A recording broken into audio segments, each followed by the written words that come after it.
So hello guys, in today's video we are going to see how we can set up GitHub Copilot into Visual Studio. So if you are wondering like how we can set up GitHub Copilot and how we can use GitHub Copilot in Visual Studio, then continue watching this video, okay? So first of all, what we will have to do is we will have to go to Google and we will have to search for Visual Studio. So in Visual Studio 2022 and in the latest updates, you can get Copilot for free. So if you are using any previous IDE, you need to update it or just uninstall it and then we will install it again. So I uninstalled my Visual Studio just to show you how I can download and how I can set it up. Here I have Visual Studio. We have got the link Visual Studio, so I will click on it. Here as you can see, let Copilot free and Visual Studio help you generate, refactor and debug code. So in Visual Studio 2022, you will get Copilot for free, okay? No trial, no credit card required, just your GitHub account. So for using GitHub Copilot, you just need your GitHub account and you will use it for free. You don't have to like register for trial, you don't have to put your credit card and all. You can use Copilot for free and you have some limitations there for around 50 prompts I think, but that's okay, we will use it for free, okay? So I will click on download Visual Studio here, get this file here. So the Visual Studio installer is getting downloaded, so I will go to the downloads folder from here and let's see if the download has completed properly. Refresh. Yeah, now I will double click on this and this will open the Visual Studio installer. I will allow all the permissions here, it is asking for me. You just have to continue, you just have to click on next. So it checks that Visual Studio installer is downloaded or not. So in my machine it is already downloaded, otherwise it will download. So this is not a big step here. Okay, so now the Visual Studio installer is open and here on the screen you will have to select whatever as per your needs, like ASP.NET and web development. Yes, I do that, so I will click on this. Then Azure development also I will click. Python I don't do much. Here .NET desktop development, so I work on .NET Windows applications as well, so I will click this as well. So as per your needs, if you are working on Mavi, if you are working on Python, if you are using if you are developing C++ or if you are developing games in Unity by using Unity, so you can click these things as per your needs. Okay, so everything else I will keep as it is and I will click on install while downloading and then I will click on install. So now our Visual Studio is getting installed on our machine. So this operation takes some time, so I will pause this video here and then I will start the video once this operation gets completed, okay? So as you can see, the installation is completed and automatically the Visual Studio is getting loaded. So we will wait till it opens up. See, yeah, the installation is completed, so I can close this installer. So this is currently signing into Visual Studio. So we will wait till it signs in. The Visual Studio is getting open. So first time whenever after the installation, first time whenever you are opening the Visual Studio, it will take some time. And if I go in the task manager and if I show you if Visual Studio is there or not. Okay, Visual Studio is there. So what we will do is we will create a new project from here. I had some recent projects, so maybe it will load or maybe not, I don't know, from the history or backup, but it's okay.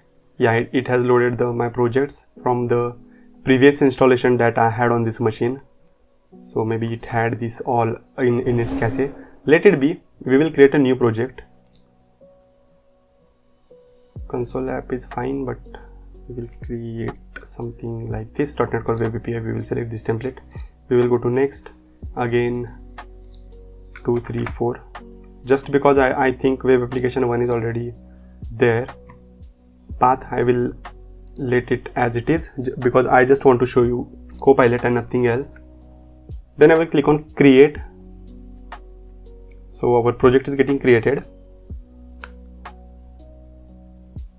Yeah, so it has created the project. Okay, so we have got the Copilot icon and we have got the Copilot chat. I will close this for now. I'm going to show you from beginning. So yeah, so you can see the GitHub Copilot icon here, okay, and it says GitHub Copilot is active because in my previous Visual Studio I had already activated it. So you just have to do two things. First, sign in to Visual Studio. It is asking me to re-enter my credentials. I will not do that because I don't remember them right now. And you have to connect with the GitHub account, okay. So once you click on GitHub Copilot, you will get a sign in button here. So you have to sign in, you have to click on sign in, then it will open in browser, and there you have to log in with your GitHub account. And once you log in there with GitHub account, you will be redirected back here and you will see all these options here. So I will click on open chat window. Okay, so now it is opening the chat window here. As you can see, it is working on it. Yeah, so we have GitHub Copilot Chat set up in our Visual Studio. This is how you will set up your GitHub Copilot in your Visual Studio. I do not have the subscription. This is the free version, and you can have a ask mode and agent mode as well.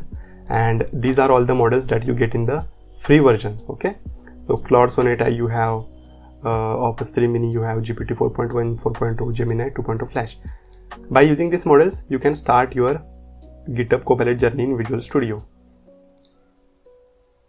So let's try one prompt with it. I will go to Solution Explorer, and these are the files that are auto generated when I created the application. So I will click here weather forecast.cs.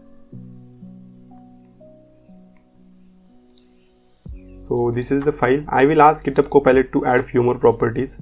So I will go to agent mode because it will automatically do the thing for me. It will not ask me anything to do.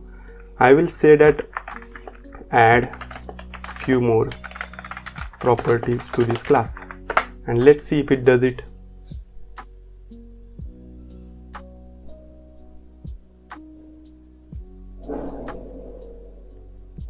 It is searching weather forecast. It has done something. Here are few additional properties. So these are the properties that he is going to add, and see, he is adding the properties here. Done. He has added the 4 properties. Now he will be building the solution just to check if the code that he has added, Copilot Chat has added, that is working fine or not, or it is causing any errors. If it causes any errors, it will automatically fix it. It will go through the error and it will fix it. So let's see what happens. Building solution should get succeed because it has just added 4 properties and I don't think there are any errors here. Yeah, done. So I will keep these changes. You can undo as well. So done, it has added 4 properties. So this is how you can utilize Copilot in your Visual Studio. So also, if you are using any other IDE, please go and download the latest version of it. They have also got the support for GitHub Copilot. Okay, and with this we have set up GitHub Copilot in Visual Studio, and congratulations, now you can use GitHub Copilot. So please go ahead, give some prompts, make some projects, and utilize GitHub Copilot free version as much as you can. Thanks for watching this video. If you like the video, please subscribe to the channel and show support to me so that I can make more awesome videos in coming future. Thank you.